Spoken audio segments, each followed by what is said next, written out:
Okay, so the 2026 Episcopal Consecrations of Icon, Switzerland, from the Society of St. Pius X. I've actually been stewing on this for a while. I've wanted to talk about it for a while, but I've been keeping my mouth shut. Um, I don't know. It's really been weighing heavy on me, and it kind of surprised me too how everybody else talking about it. I think everybody was surprised how heavy it got. Everybody kind of thought everybody thought it would either be they would either agree with it or disagree with it, and they already had their preconceived opinions about it. But I kind of already did too. I'm more sympathetic with the SSPX, but surprisingly, I just felt really heavy. So, and I'm not sure why, but it kind of dawned on me. You know what? I want to get on and I want to talk about it. So I made a new channel. I'm starting a new video. Right here is the first video on the channel, and I'm going to talk about the SSPX because I want to. First thing I guess I want to say, I'll split this video into two segments. The first segment, I'm going to actually talk about baseball stuff, inside baseball, whatever we're talking about. Who cares? Whatever you call it. And then the second part of the video, I kind of just want to throw in a dip of snuff and then get a little personal about what are my personal beliefs when it comes to the SSPX. What are my preferences and such, kind of my personal opinions that are whatever. But let's get right into it. So first off, the $1 million question, apparently, I guess is the SSPX in schism? And this one really surprised me because I started looking on news this morning when the consecration's already done. This is Wednesday morning, and I'm looking through the news and I noticed everybody's talking about the S word, schism. And that shocked me because I never thought that the SSPX was in schism either before or now. I mean, it never dawned on me. I'm not trying to argue that they're not in schism. Okay, maybe they are, but I'm just saying it surprised me that people thought that they were. I mean, nobody I've ever talked to thought that they were in schism or that they were going into schism. That I never thought anybody had any reason to bring up the S word. The only people that used the S word against the SSPX were, those Joe blows at the Novus Ordo, like, oh, they're in schism. You don't want to go near them. Okay, sure. But like everybody, even in the FSSP circles, nobody ever said that they were in schism. I didn't think. And so for everyone to come out and say that they're in schism really shocked me. And I think it came from Cardinal Tuccio. He was the first one saying that they would enter into schism. But we've heard that before. The SSPX has heard that before. They even back in the 88 consecrations, they were told they were going to go into schism.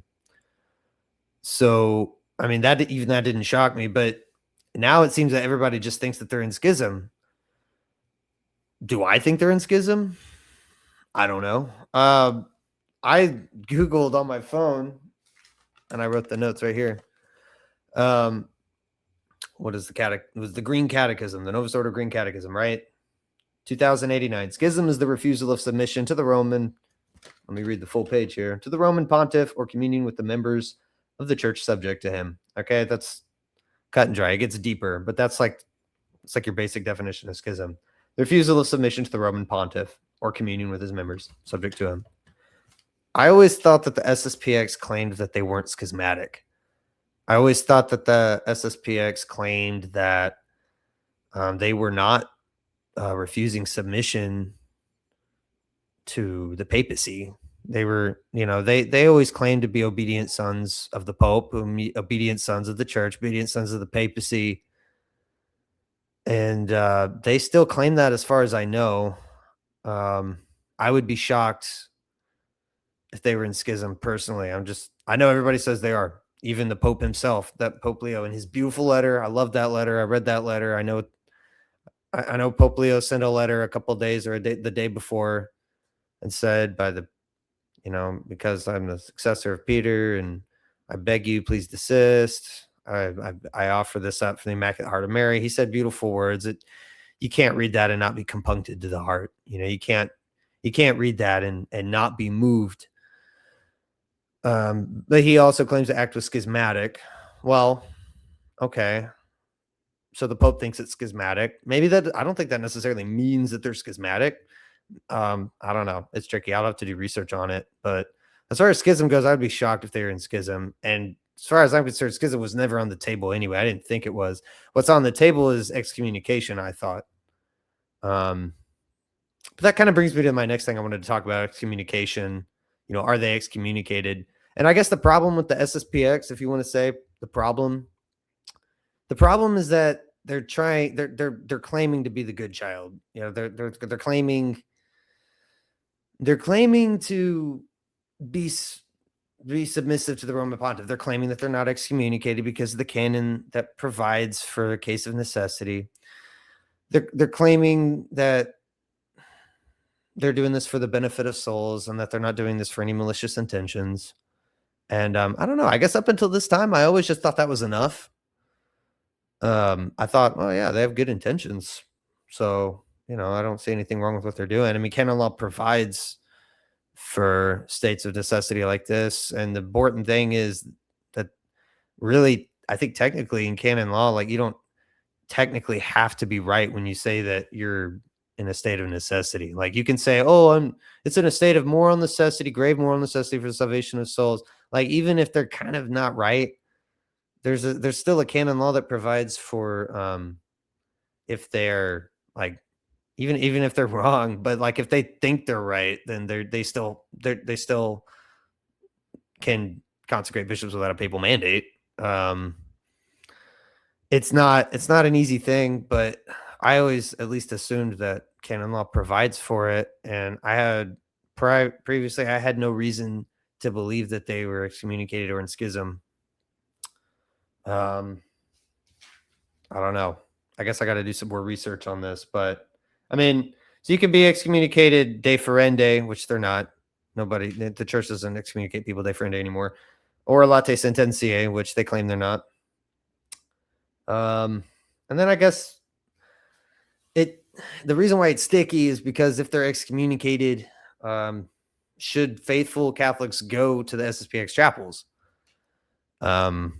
Which was the primary concern of Pope Leo. I mean, maybe not the primary concern, but one of his primary concerns was that, look, I mean, don't just think about the faithful, who are going to go to these chapels with good intentions, with good faith. I myself have been to the SSPX chapels many times in good faith, a lot of charity there. Think about those souls that you're going to be injuring when you're going to do this, the Pope said.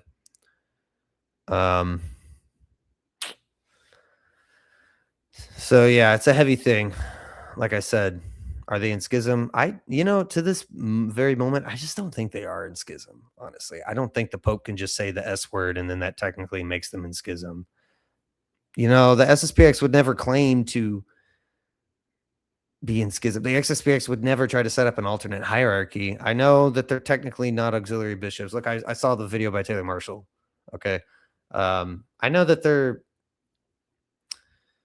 they claim that their bishops are auxiliary bishops. Technically, they're not. I see that. I didn't quite see that at first, but after TM kind of broke it down for me, I was like, oh, okay, I can see that.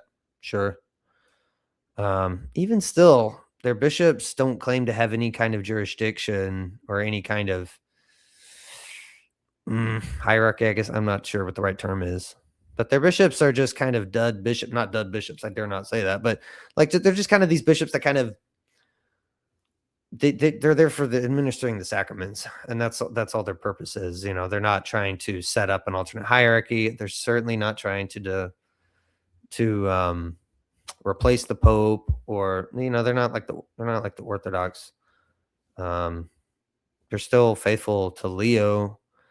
Yeah, they disobeyed him, but they still at least claim that they're faithful to Leo in all other things, which is again the problem of the SSPX. So I don't think they're in schism. Personally, are they excommunicated? That's a different thing.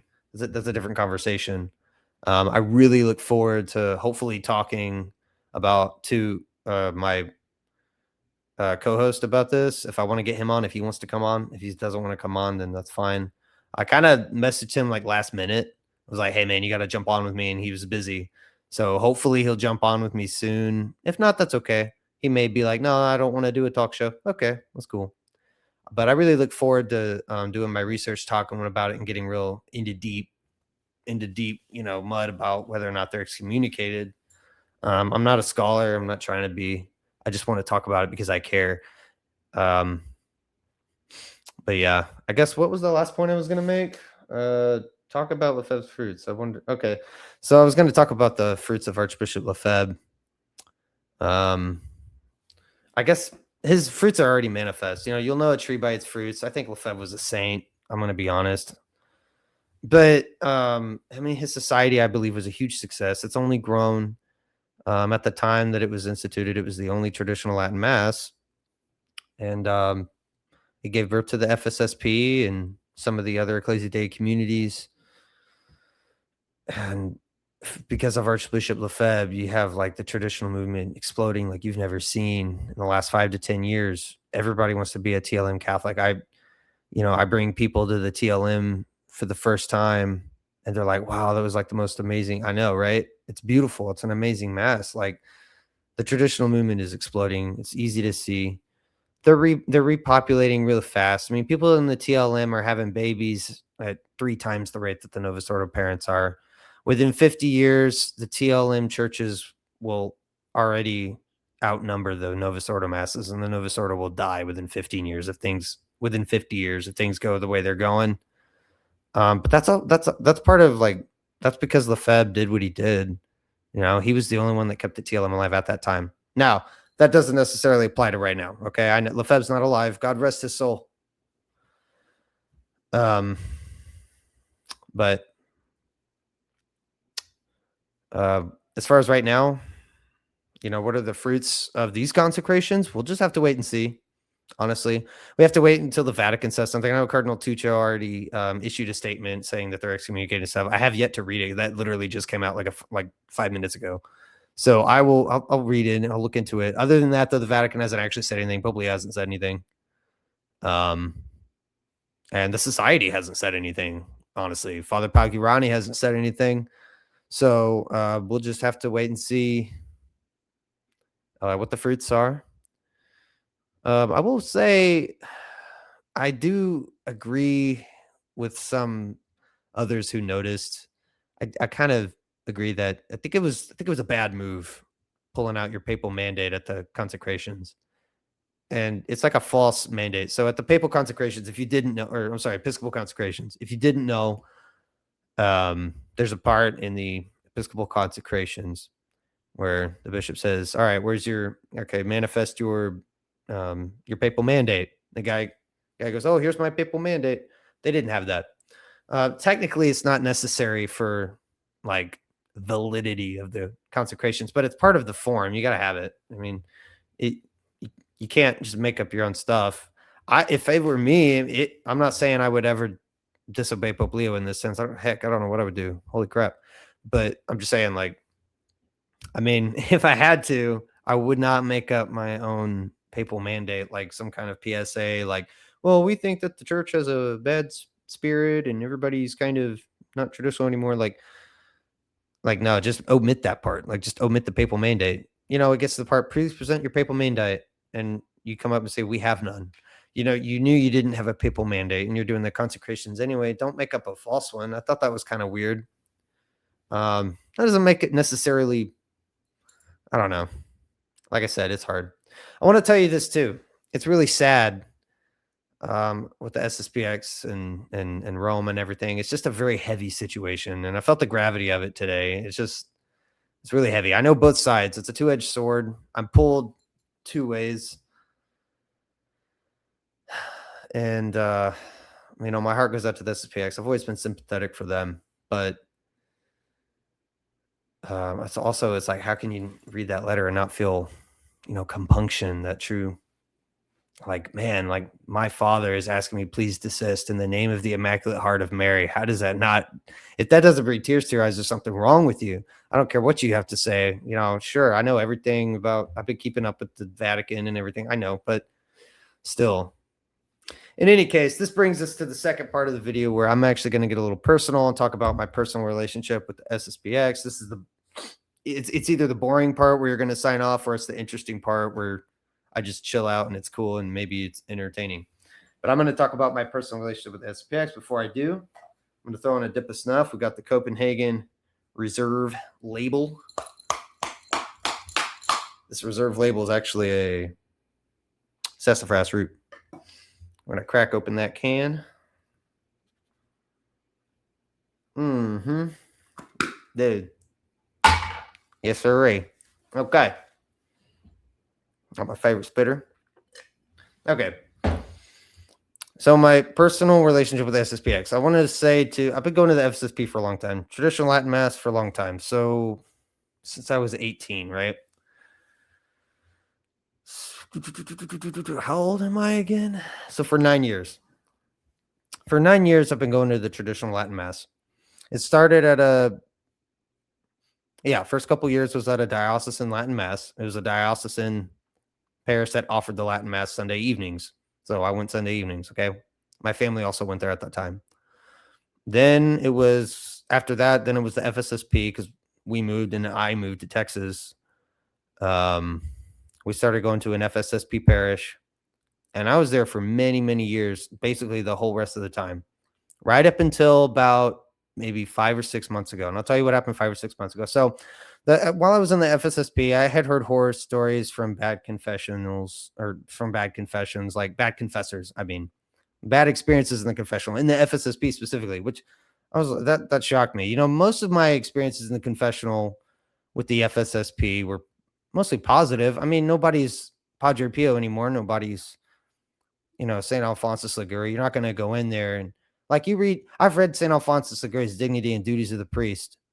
And I know it was written for priests. I'm not a priest, okay? But I read it. Who cares? I read it anyway. It's filled with love and charity for the Holy Ghost and for the love of God and salvation of souls. Of course, I read it. It's beautiful. But I read that how to hear a confession and all this advice to confessor. I remember my heart just breaking. Oh man, I wish I had a confessor like that. Lo and behold, I thought they don't exist. I thought. So, whatever. So like I would go to the FSSP and I would go to confess. They were the best confessions I've ever been to in my life, but they were not up to what in my mind, I'm prideful and I would always think, well, if he were a confessor according to St. Alphonsus Liguori, he would actually get to the root of this. And I know those are my creeping thoughts and I was prideful and I tried to push those out. Look, he gives you absolution. Be humble. Try to be humble, right? I'm not trying to be a theologian up in the confessional. I'm trying to be a sinner. Right? That's why I'm there. Okay. But anyway, I had heard stories from other parishes where the priest was barking at them in the confessional and telling them, they shouldn't be coming to confession unless they have mortal sins, whatever. Okay, that's bad. The saints wouldn't say that, but whatever. It didn't happen to me until it did. And I mean, one day I just went to confession and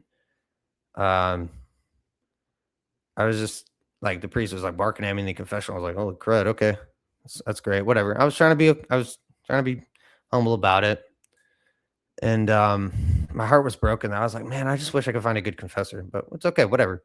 He gave me the absolution. That's all I cared about. I'm trying to be as humble as possible. I'm in the confessional for crying out loud. I get out of confession and then mass begins later.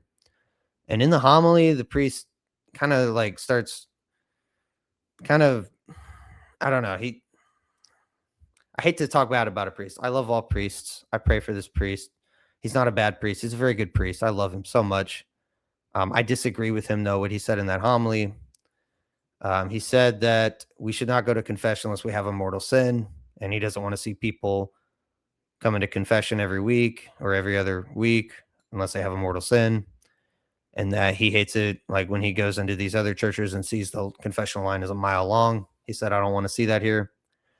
And I'm trying not to talk bad about him, but I'm just saying that hurt me. And I was like, that's bad. I'm going to go to the SSPX because I had already been to the SSPX chapel like once or twice before. And I thought, wow, it was a great little chapel. Mind you, this is at the time when the SSPX was legit. Okay. Pope Francis had already given the thumbs up. Like, y'all can do y'all stuff. Y'all can go to confession. SSPX is good people. Okay. So that was, at that time, the SSPX was the green light.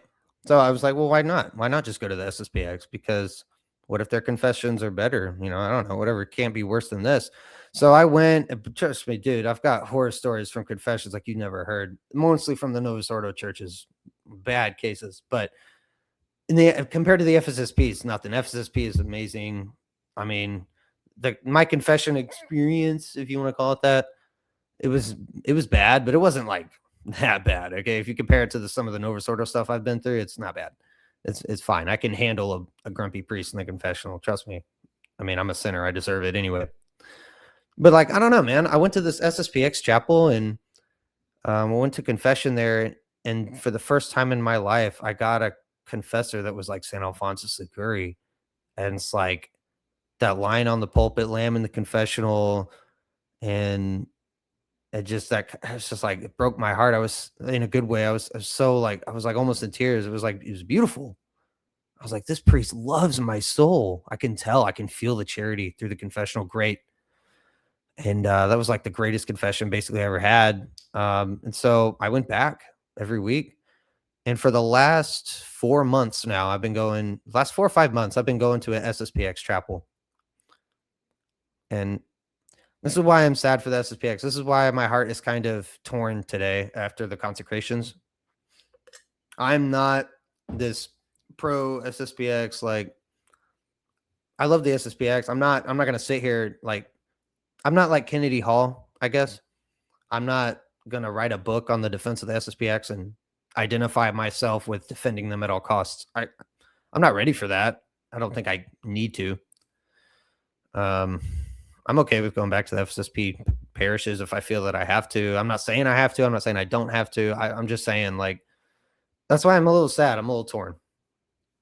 Because when you go to an SSPX chapel, you feel nothing but charity and love. The people there are even nicer than the FSSP. You go to FSSP chapels, there's nice people, but then like a lot of people that are just kind of offish and they think they're holier than everyone. And they're all like, they got their Father Lassance missile. Hey, I've got a Father Lassance missile too, but I'm just saying, like they're just trying to be the most trad, the traddiest trad, and there's a lot of pride.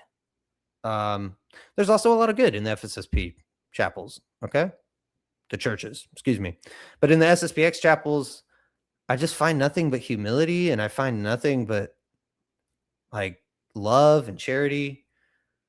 And these priests, they give beautiful homilies. I've never gotten any sense of disobedience or defiance in these priests. They're just all like basically saints to me.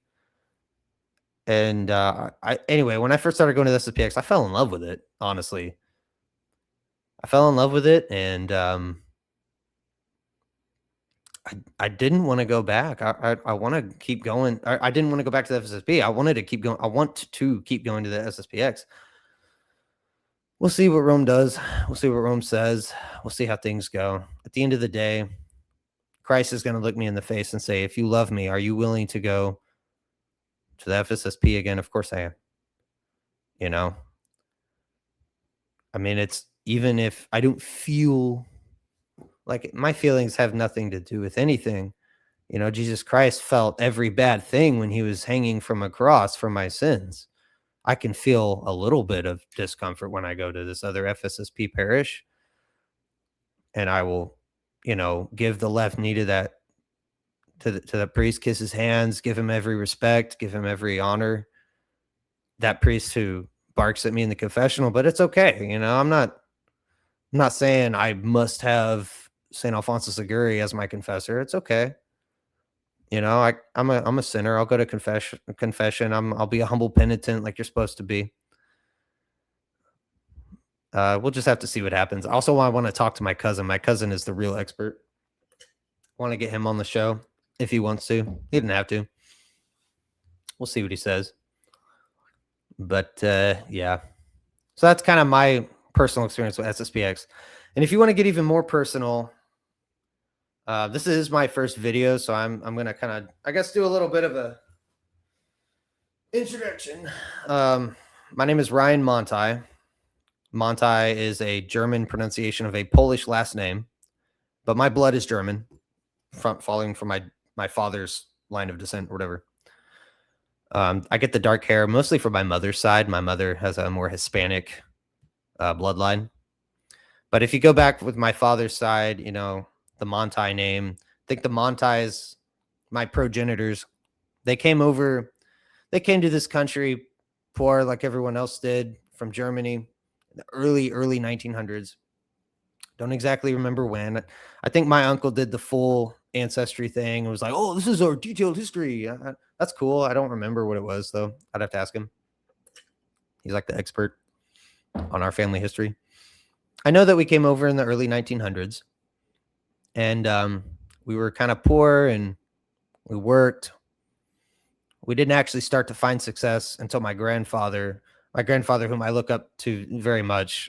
He became very successful, became a general manager at his company, and he just climbed up the ladder real quick. He made very good money in the 80s.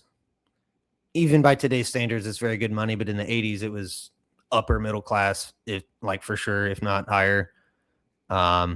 He gave that inheritance to his children. In a sense, he's still alive, thank God. But that kind of passed on to his children, including my father.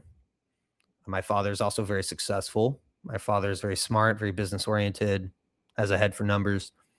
Unfortunately, the financial success ends with my dad because I'm not financially successful, but I kind of didn't want to be, really. I mean, I went to college. I dropped out because I ran out of money, but I didn't want my parents to pay for it either. I wanted to pay for it myself, but I couldn't. So I was like, you know what? I'm just going to go into the workforce, just straight into the workforce. I got promoted as supervisor at my company. And I'm making ends meet. Got a little bit in savings. I'm not living luxuriously. I'm kind of middle class, if not lower. I guess I could consider myself that, which is cool. I never really wanted to be more than that, I guess. At one point, I got rid of everything I owned and tried to be like St. Francis of Assisi. He's my patron saint. I look up to him. So that's fine. But yeah, I'm in my upper 20s. I'm Catholic. I love the Catholic Church. I will never leave the Catholic Church. And I am a faithful son of Mary. As St. Alphonsus the Great says, faithful and loving son, though vile and unworthy. And I am vile and unworthy. I've been a bad son. I've been a good son, but I've been a bad son too. I've had my ups and downs when it comes to being a son of Mary, but I love Mary, and I pray every day that Mary will protect me from error. And if you're watching this, I beg you to also pray for me that I do not fall into error, because the Lord knows that I am sympathetic towards the SSPX, but at the end of the day, I do not want to fall into error. So I guess that's about it. I'm going to end the video. I'm going to come back. This is kind of like a startup video, but I'm going to come back on and talk about it. But I'm going to end with my favorite prayer, the Ave Maria. Omni Patris et Filii et Spiritus Sancti. Amen. Ave Maria, gratia plena Dominus tecum. Benedicta tu in mulieribus et benedictus fructus ventris tui, Iesus. Sancta Maria Mater Dei, ora pro nobis peccatoribus, nunc et in hora mortis nostrae. Amen. Omni Patris et Filii et Spiritus Sancti. Amen. Pray your rosary every single day. And because if you pray your rosary every single day, but specifically with the intention of not falling into error, because the Sedevacantists pray their rosary too, and they're nutcases. Nobody likes the Sedevacantists. I mean, they're just difficult people, and they're wrong. I'm sorry, but they're wrong. But they pray the rosary every day. It makes no sense. How can you pray your rosary, but you're in such error? So just because you pray your rosary every day doesn't mean you can't fall into error, but pray your rosary with charity. Really, really pray with charity. Love the mysteries. Love Mary. Love Mary when she's at the foot of the cross, suffering for her son, sorrowing over her son. Love our Lord when he leaves his family to go to the temple as a child and talks to the scribes in the temple. Pray with charity, meditate on these mysteries with charity, and pray not to fall into error. That's all I got for now. This is just a starter video, but I really want to jump back on and get into some real nitty gritty, hopefully with a co-host, but I don't have one yet. But we'll see where it goes. This channel may not go anywhere, but God willing, we'll see what happens. That's it.